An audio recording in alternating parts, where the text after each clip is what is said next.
These men are my bodyguards, their lives forfeits to the guarantee of my physical safety. Of their loyalty to me there shall be no question nor doubt. I, and I alone, shall have the authority to stand in judgment over them. No other commander shall they have in battle nor in service. None shall bar them from me, and none shall hamper or stall their mission. So it is decreed. The Adeptus Custodes, known as the Legio Custodes, during the era of the Great Crusade and the Horus Heresy, and colloquially as the 10,000, is the Imperial Adepta responsible for protecting the Imperial Palace and the physical body of the Emperor of Mankind, as well as serving as his most important emissaries, his companions, and the keepers of his many secrets.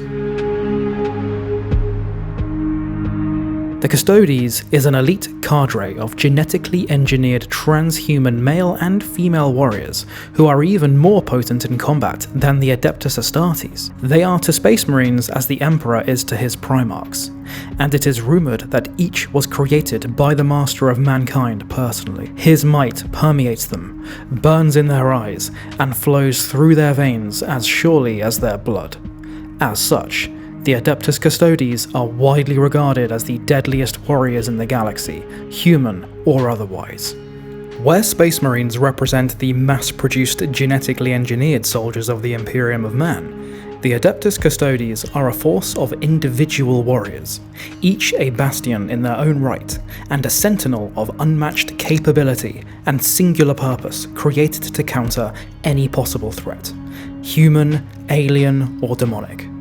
These warriors have stood in the presence of the immortal Emperor of Mankind since before the time of the Unification Wars.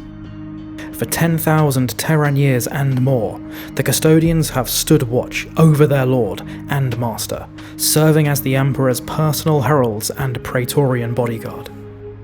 During the Great Crusade, these resplendent warriors guarded the Emperor wherever he went, and swore to give their lives to protect his.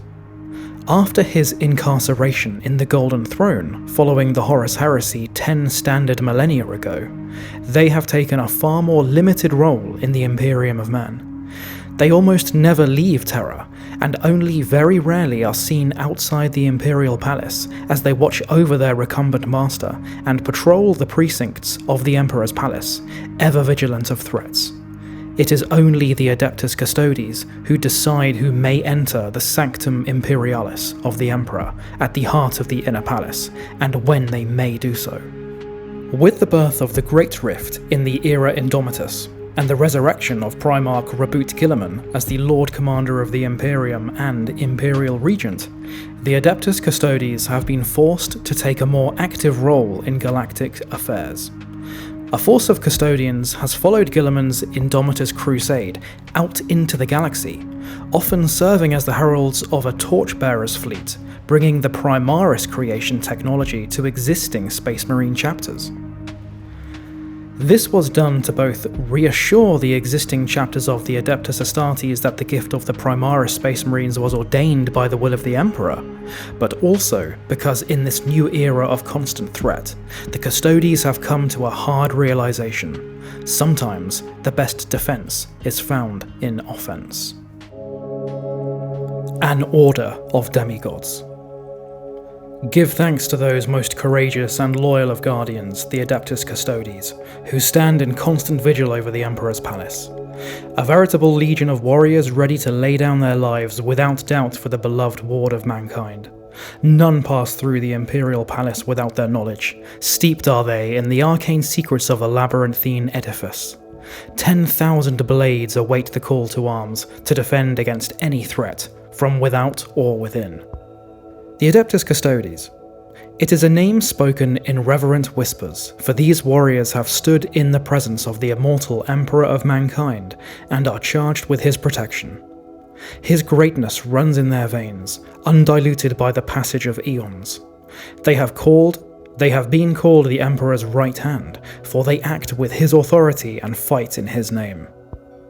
Only now, as the threat of chaos grows ever greater and takes its dreaded toll, does that gilded hand reach out and become an eagle's claw. The Custodian Guard are the talons of the Emperor unsheathed, and they will tear the corruption of chaos from the Imperium no matter the cost. Near immortal are the Adeptus Custodes, for the golden elixir of the Emperor's own blood runs in their veins. Though outwardly resplendent, there is a scar upon the soul of the Custodian Guard, an inescapable disgrace that has tainted their history and lives in the heart of every warrior, from fresh inductees to veterans over 1,000 Terran years old. Clad in Baroque golden custodian armour and armed with a priceless relic weaponry, the Adeptus Custodes make for a magnificent sight. They tower over mortals, each has the statuesque physique of an ancient hero, close to 9 Terran feet in height even without their scarlet-crested helm. Yet for their might, for all their bravery, the Custodians were unable to prevent the Emperor from falling to his traitorous son, the Primarch Horus. For millennia, the Adeptus Custodes have formed the unyielding core of the Emperor's multi-layered defences. Those Custodian Guard, charged with the physical protection of the Master of Mankind, spend every waking second devoted to their task, refining their warrior skills and constantly testing and updating their own strategies to ensure the sanctity of the Emperor's throne. They are his last line of defence against a hostile galaxy, hell-bent on humanity's destruction. If they fail in their task, the Imperium of Man will collapse from the inside out. Their duty is so sacred, their reputation so profound, that even Space Marines and Inquisitors kneel before them. Though few truly realise it, humanity teeters upon the precipice. Aliens and fiends hurl themselves against the Imperium's borders even as the rot of treachery and the mutating curse of chaos gnaw at it from within. Under such impossible duress, mankind cannot endure. Once, the most part of the Adeptus Custodes would have stood stoically by as the Emperor's foes advanced upon Terra, each lordly champion stern and immobile until the foe crossed the pitch-black moat of the Sol system and hammered upon the palace walls themselves.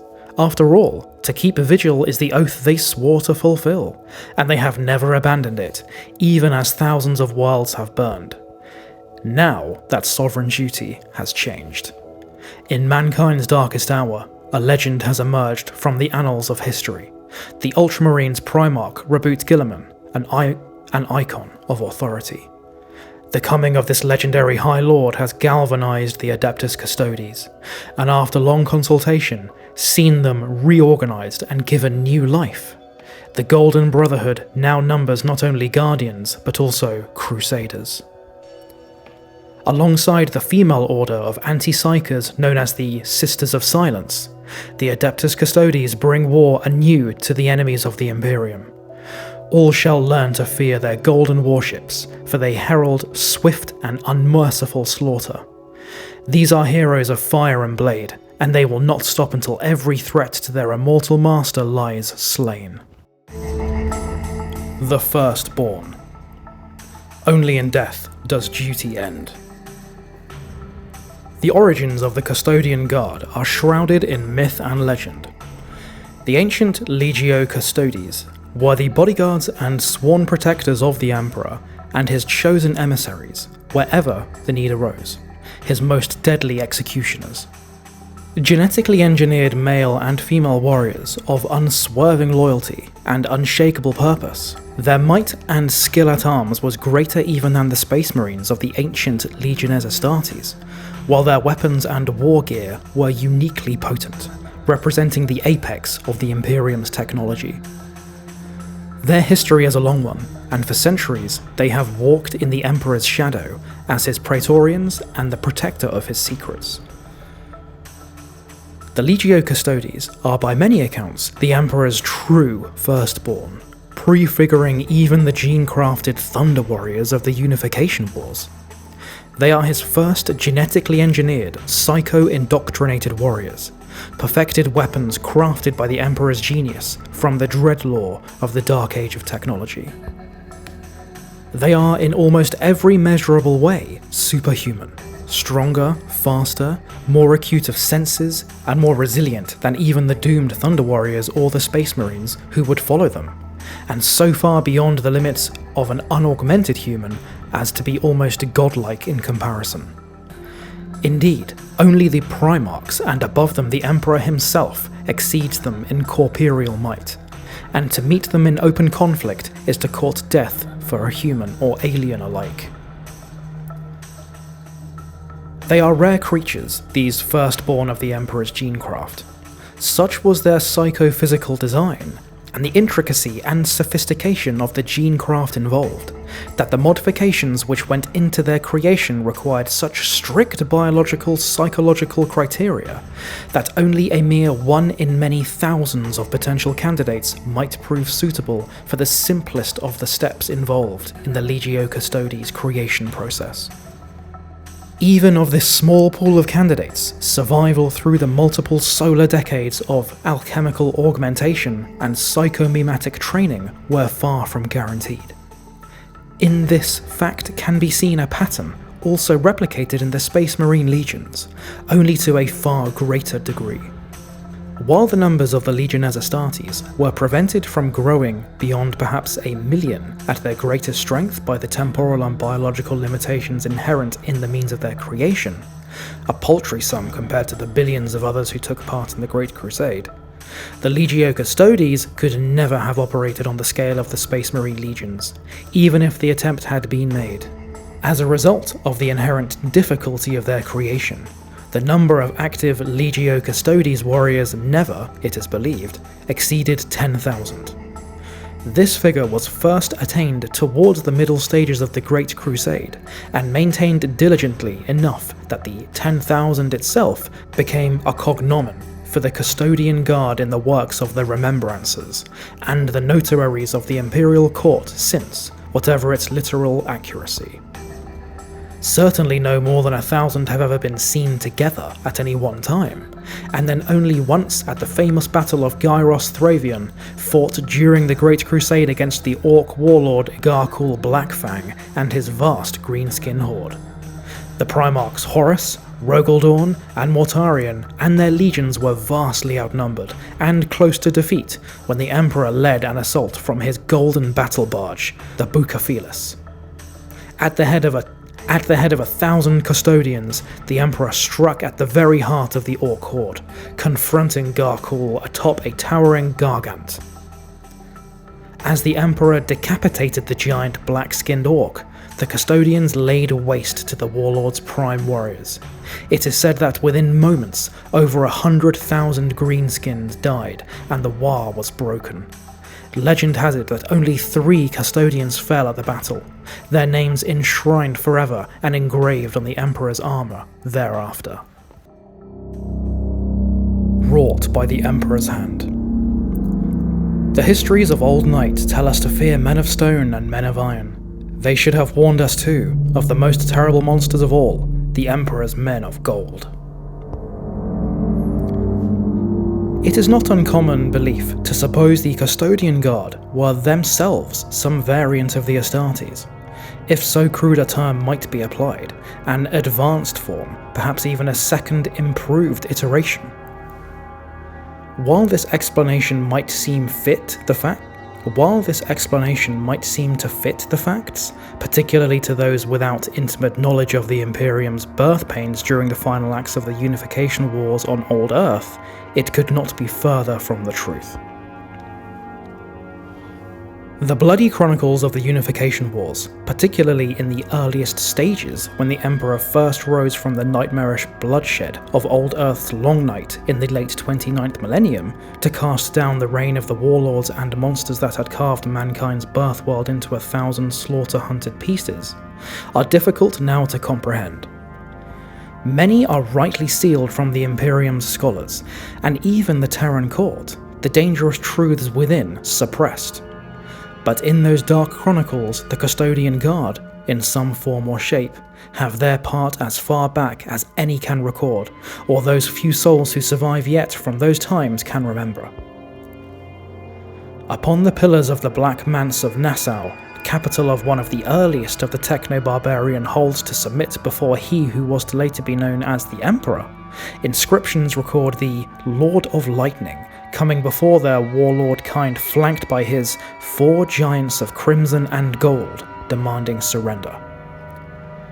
Solar decades later, according to detailed extant records preserved in the Trans-Nordic Akashic archives, a companion guard of 30 custodians, bearing guardian spears clad in augment armour and personally commanded by the Emperor, fought at the head of the newborn Thunder Legion in the assault against the formidable Moorland Sen Confederacy. One of their number is even recorded as being responsible for striking the head of the Confederation's tyrant prophet from its shoulders in the aftermath of the campaign's climactic Battle of the Red Frost. Solar decades later, it would be the Custodian Guard in their hundreds, in a form akin to their most modern aspect, who would be charged with leading the cull of those same Thunder Warriors who had once served the Emperor, and who had then rebelled against him in the wake of their forcible disbandment and internment as their mental instability, metabolic collapse, and anger over their shortened lifespans led to violence. Only this time, the Custodian Guard would be accompanied by the new gene-crafted warriors meant to replace the Thunder Warriors, the first few thousand prototype Space Marines, most of whom would go on to form the nascent First Legion, later known as the Dark Angels. The evidence then is clear. Since before the First Worlds were conquered as the Great Crusade left the Sol System, since before the taking of Luna and the Treaty of Olympus Mons, since before the Cataclysm of Ursh and the fall of the Indonesic Bloc, before the Space Marines and before the Thunder Warriors, the Custodians have walked at the Emperor's side. Incarnate purpose. Whatever the weapons we wield, whatever the deeds we perform, they are justified. Without us, the Golden Throne would fall, and without the Emperor to guide them, humanity would follow. To accomplish the ends to which the Legio Custodes were designed, not only is a Custodian's superhuman physical raw power honed to a razor's edge, but so also is the individual Custodian's intellect, mental fortitude, and martial skill developed with ruthless application and zeal. The result is the creation not simply of a preternaturally deadly fighter or master assassin, though they can readily serve as both, but to create a being whose perception and apprehension of threat and how to counter it is literally beyond the natural limits of humanity or the powers of a machine. By means unknown and unknowable beyond the Emperor's own forbidden laboratories are the minds of the Custodians programmed and fortified, filled with an encyclopedic knowledge of all the arts of death, deceit, and destruction they might encounter in their duty, and how both to counter and employ them. Beyond even this, their education is prodigious, for they are not simply the Emperor's protectors in intention. They were also made to be his companions, and with him they were armed to converse on such matters of warfare, politics, and philosophy as he wished when he was still walking among mortals.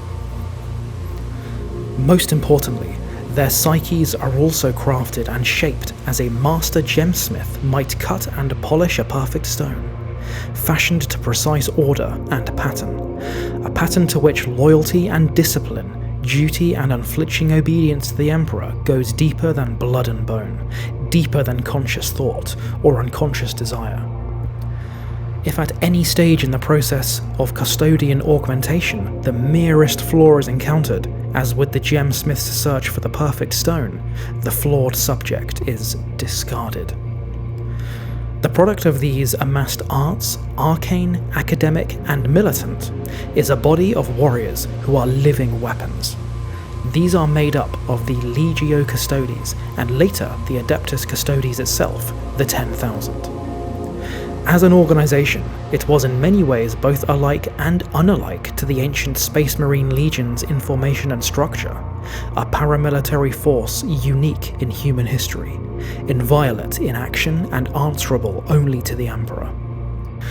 While each legion was, at least at conception, a highly stratified and self-contained military organization designed to be the shock troops and principal military agency of the Great Crusade, the Legio Custodes was similarly self-sufficient and self-contained, but was never armed or expected to prosecute a full war, but instead to utterly dominate whichever particular close battle in which they fought.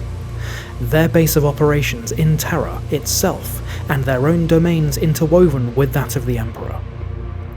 They hold few void ships of their own, but could command by edict any such vessel of the Imperialis Armada, or later the Navis Imperialis, to their task, and in fact requisition anyone or anything within the Imperium in extremis to serve their most sacred and undaunted task: the protection of the Emperor and his works from all the foes of humanity.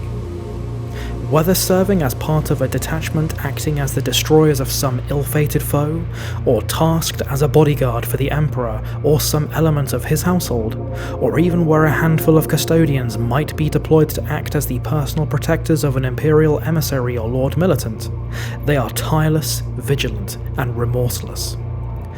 They are armed, created, and trained to be the match and death of anything they might encounter face to face, be that human, Xenos, or machine, in any circumstance of single combat, counterattack to ambush, or close-range assault. Again and again has history seen the Custodian Guard stand off and defeat odds that seem beyond reason or belief. It has seen them slay monsters foul enough to have dredged up from pure nightmare, and defeat and slay assassins born of arts both dark and subtle beyond human ken. Tested again and again, be it on alien worlds untrodden by humanity, or within the tangled underhives of the domains of mankind lost to the Age of Strife, or the twisted palaces of alien warlords, the Custodians proved themselves warriors of terrifying ability. Their service and their mastery saw the Legio Custodes and later the Adeptus Custodes quickly become a legend, equal in wonder and terror even to those alongside whom they served, and in the echoes of whispered stories in every corner of the burgeoning Imperium. To the common soldier and planetary governor alike, the golden armoured image of the Custodian Guard was a visible sign not only of the Emperor's direct protection and the embodiment of his will and agency, but also the omen of his unstoppable wrath, as personal and as terrifying in their way as the Angels of Death, his Space Marines, were impersonal and all-conquering avatars in the minds of many of the Great Crusade itself.